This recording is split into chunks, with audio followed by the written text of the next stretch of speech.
Hello, my bookish friends. Welcome or welcome back to my channel. My name is Jules.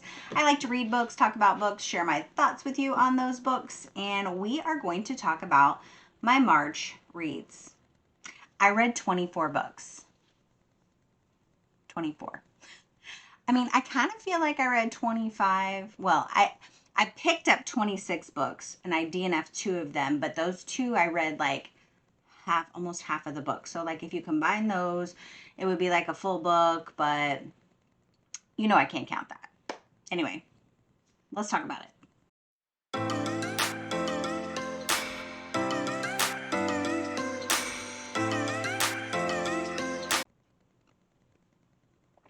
Is this not the cutest mug?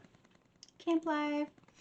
I got my coffee shirt on, got my big mug of coffee. I got this from a camp director from Girl Scout camp as one of my gifts because I used to be the teen coordinator for my Girl Scouts.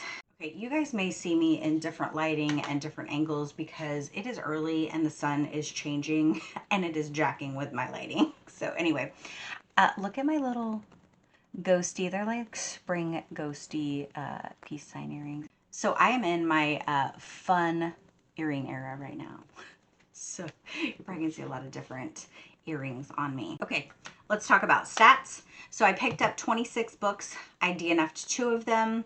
So these are the stats on the 24 that I actually read. So I had a total of 24 books. Average rating of those 24 books was 3.8 stars. I read a total of 7,526 pages. 20 of the books were physical books, 2 were ebook, and 2 were audiobook. Now, I will say, of those 20 books, not all of them were strictly eyeball reading. I did do audio with them, tandemed the audio and the physical, but I only count it as an audio if it's strictly an audio. If I have a physical book, it's getting counted as a physical book, regardless if I helped it along with an audio. Let's see, for the genres of those 24 books, 3 were graphic novels, 4 were middle grade, 2 were cozy mysteries, 1 was fantasy, 2 were horror, 1 was science fiction, which I was surprised about. I didn't even know. I don't read science fiction, but I didn't know what genre Mockingjay was, so I looked it up and it said it was science fiction. And then 11 of them were mystery and or thriller. I lumped those together because most of them had both like the mystery and the thriller element, so I just put those together. So let's talk about those 2 books I DNF'd, okay? The first one was a killer read. This is a cozy mystery, and I can't say that I have ever DNF'd a cozy mystery. I just was not feeling this book. It had me bored. Actually, I have one subscriber that loves it and has all that series, and I love that for her. It just wasn't for me. So my last cozy mystery vlog, I do have this in there and I kind of talk about it a little bit if you want information on it. The second book that I DNF'd was A Tempest of Tea. This is a book club pick for Liv's Patreon, and I really wanted to keep going in this. I tried. I put this down and picked it up several times, and I just was so dang confused. And I just don't know. I don't think there was a lot of world building at first. It just throws you right into the plot. And like there's no backstory really, which sometimes I don't need a ton of backstory, but like, can I get a little bit of what's happening and who you are? And I was just confused. It was very wordy. Anyway, so next week we have our discussion for that, and I'm interested to see because we're kind of all on the fence. Like a few enjoyed it, but most are kind of like struggle bussing getting through it. So, and I'm not like completely DNFing it because the cover's beautiful. I love the cover, and I don't want to get rid of it, but I'm also not keeping books that I don't like or that I'm not going to read. So I may pick it up again. I don't know when, but yeah, we'll see. We'll see after the discussion. Maybe I will. Okay, and star ratings.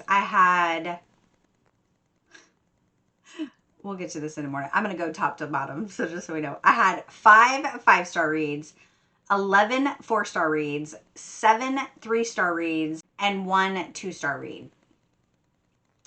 And this is the first time ever that I have rated a book under 3 stars. I just don't do it. I don't give books a long enough chance to even get to where it gets a 2 or 1 star. I'm going to DNF it. I did not want to DNF because it was part of a book club pick. And I pushed through it. It was awful. Anyway, that book is The Fury. I gave that 2 stars. And I have a whole vlog where I go off on a tangent about that. So you can go check that out. It's my most recent thriller reading vlog. Moving on. We're going up the ladder. So 3-star reads. Voices in the Snow and Dead of Winter by Darcy Coates. I have a reading vlog, a Darcy Coates reading vlog that has all my thoughts on both of these, so you can go there to check that out. Death by Committee by Alex Morgan is also a 3-star. This was a cozy mystery. I also have all my thoughts on that in my last cozy mystery vlog. You can go check that out. All These Bodies by Kendra Blake. I did not have this in a vlog. This was just okay. I read this for Chloe's Crime Scene Corner book club, and it started off good, and then it just got really boring, and then it just did not end like how I expected. The ending was not great. So the premise says 16 bloodless bodies, 2 teenagers, 1 impossible explanation. Summer 1958. A string of murders plagues the Midwest. I'm from the Midwest. I had to read it. The victims are found in their cars and in their homes, even in their beds, their bodies drained, but with no blood anywhere. A girl gets arrested after some bodies in this town are found, and the only person she will talk to is this kid who happens to be the son of the sheriff. She basically says he's the only one he'll tell her story to, and like what happened. And obviously we think bloodless, we think vampire, but does it go that way? You really don't get an answer. So I don't know. I mean, it sounded great. But it just it fell flat. Like, it started off great. It was good. And then it just went, ooh. And then we have Only If You're Lucky by Stacey Willingham. I also have this in a thriller vlog. You can go get all of my thoughts on that. The Final Scene by Steph Nelson. This was an e-arc that I read. So a quick synopsis. The cabin is unlocked, but there's no escape. When Brooke was kidnapped on her way home from work, she thought her life was over. That was 10 years ago. She's been held captive in an isolated cabin on the Oregon coast ever since, scrambling to follow her kidnappers' twisted instructions to the letter. Because the price of a mistake is death. But when a new victim shows up, everything changes, including the rules, and this time the only way to survive is to break them. It started off really good. Started off kidnapped right away, being held captive. The explanation behind why they were kidnapped and why they're being held captive was kind of creepy, strange, unusual.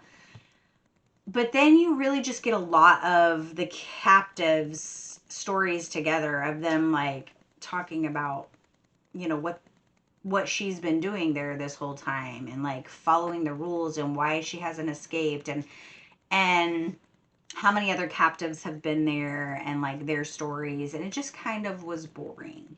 And then there was a couple of times that there was some weird like romance sexual stuff. It was just kind of weird, and I was like, I don't think you needed to put that in there. Anyway, it was just a 3-star for me. And then my last 3-star was Danger and Other Unknown Risks. This was a graphic novel by Ryan North. It's a YA graphic novel debut. It says, on midnight of January 1st, 2000, the world ended, but it wasn't technology that killed it. It was magic. Now, years later, the earth has transformed. Magic works, sort of. People are happy, sort of. But this new world isn't stable, and unless Marguerite and her canine pal Daisy, who is so cute, do something about it, it'll tilt into deadly chaos. So this girl and her dog end up trying to figure out like why the world is the way it is now. And there's like it's kind of like a go back in time repeat type of thing, kind of like a Groundhog Day. Like, it's a mission, and then it just keeps, if she doesn't get it right, she goes back, but she doesn't realize that's what's happening to her. It was just kind of weird, but the graphics are fabulous in it. I did like that. And the dog, it's a Chow Chow, super cute. This sun is creeping on me. We're gonna have to change directions again. Moving on to 4 stars in a moment. Pause for readjustment. Okay, I'm angled this way until the sun moves again. So the first 4-star I have is Before We Were Innocent by Ella Berman. This was my in-person book club read, and we are following three friends that go on a trip. So basically 2 of the friends were already really close and the other one came in. I've mentioned this before in another vlog, that that's just a hard dynamic to put yourself into.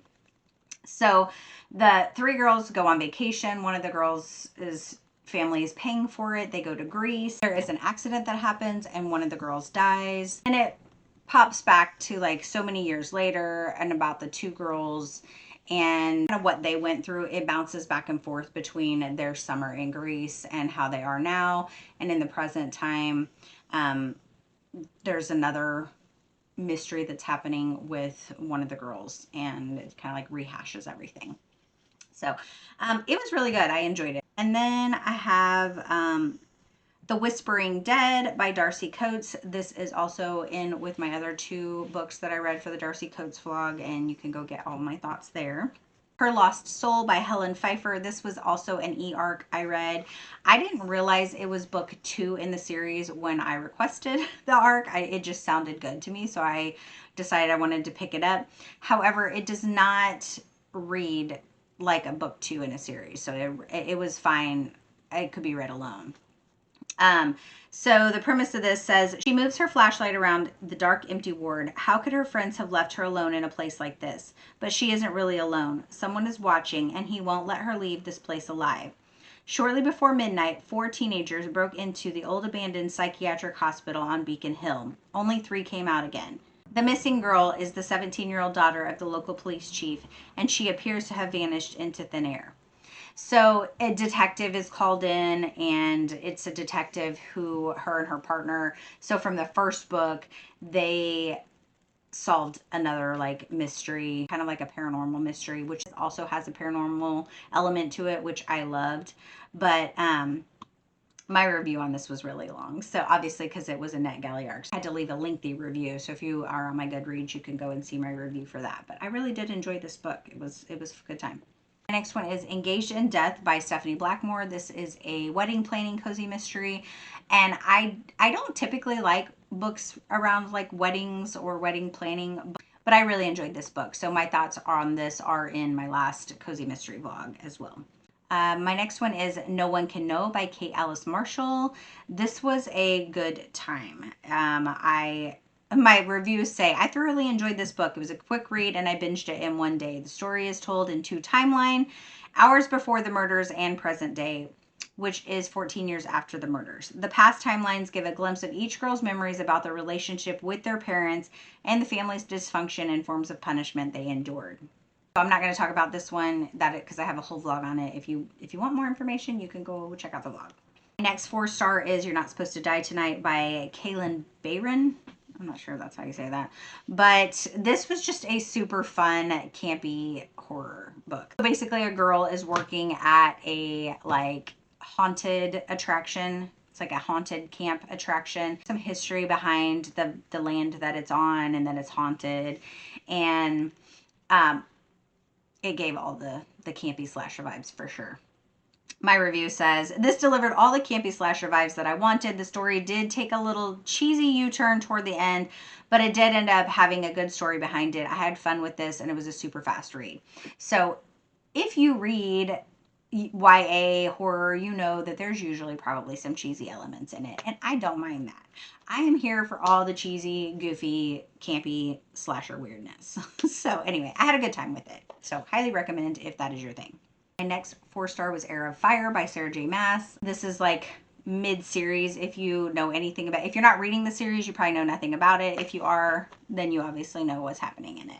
I was vlogging the series at the beginning. My very first Sarah J. Maas book was Throne of Glass, and I did vlog that because I had never read any of her books and wanted to capture all my thoughts on it. And so anyway, if you have an interest in Sarah J. Maas vlogs, I do have a couple of those if you want to go check those out.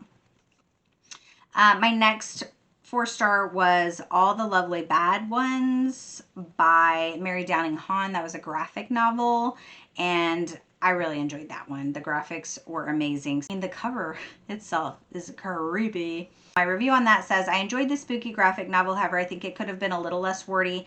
The story plot was good, but there was a lot of small wordy text. I think the graphics would have supported less explanation. Overall, it was a fun read. I think they could have either just made it a longer book and spaced out those, you know, texts, but it was like, because some graphic novels, there's a tons of pictures and then just not much plot. You're just mostly getting your story from the graphics, but this was kind of both. So it was like an overload of graphics and an overload of words, but I still really enjoyed it. So that's why I gave it 4 stars. My next 3 4-star reads were all middle grade. I love a good middle grade book. I just do. So the first one is Alone by Megan Freeman. This one had me like in my feels. It had me kind of in a chokehold. Like, it is kind of a heartbreaking story.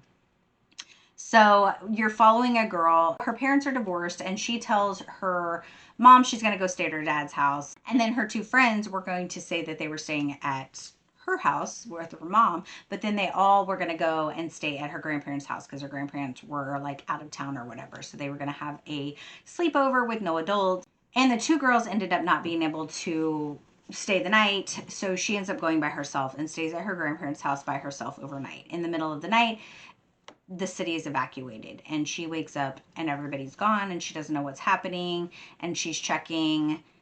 There's, you know, no news. There's no, like, the TVs don't work, the phones don't work, she can't get a hold of anybody. And of course the mom thinks she's with the dad obviously thinks she's with the mom. They have no communication, so nobody knows she's missing.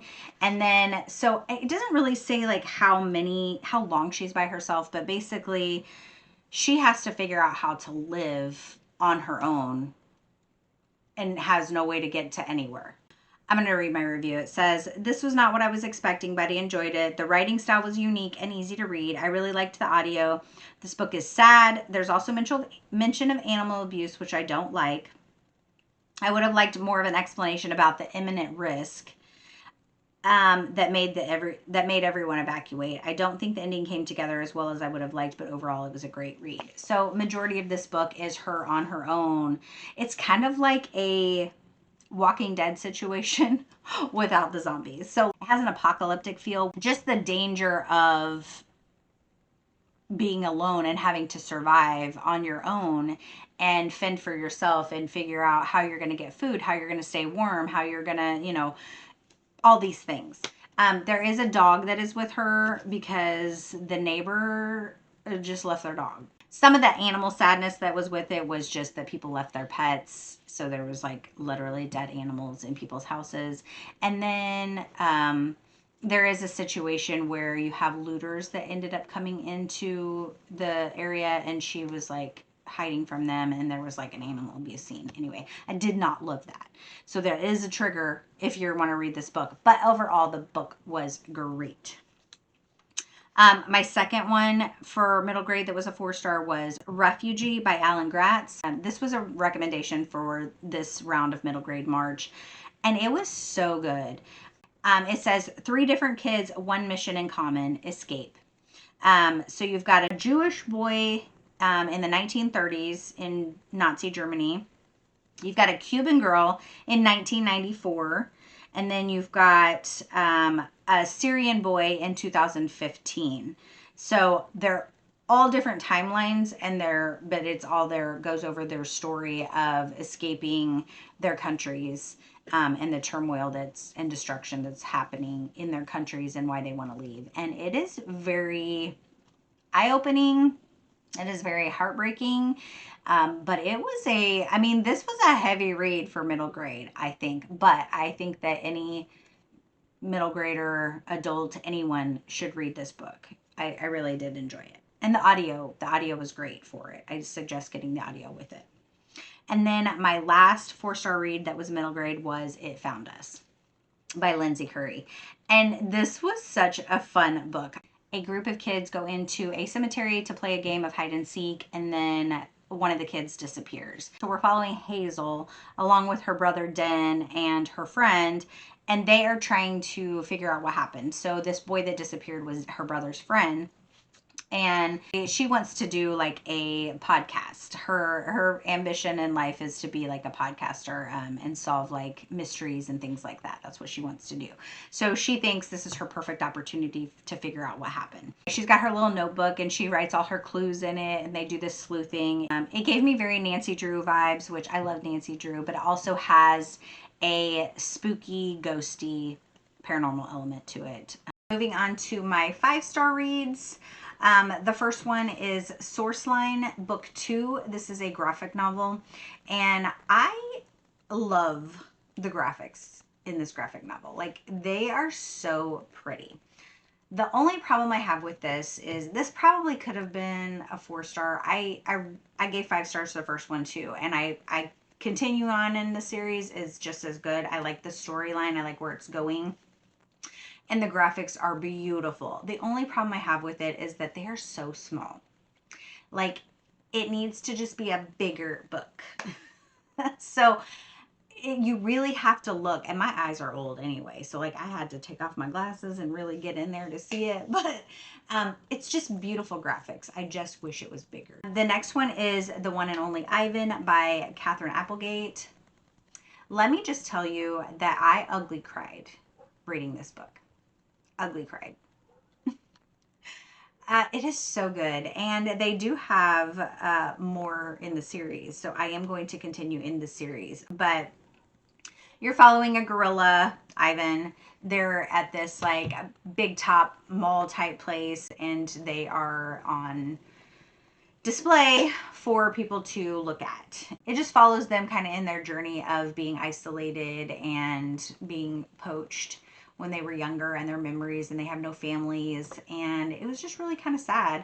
But their dreams of being in a better environment, and so Ivan wants to help get Ruby into, back into like a better environment. And so he draws pictures. So there's a girl in the book who comes. Her dad is I think one of the janitors.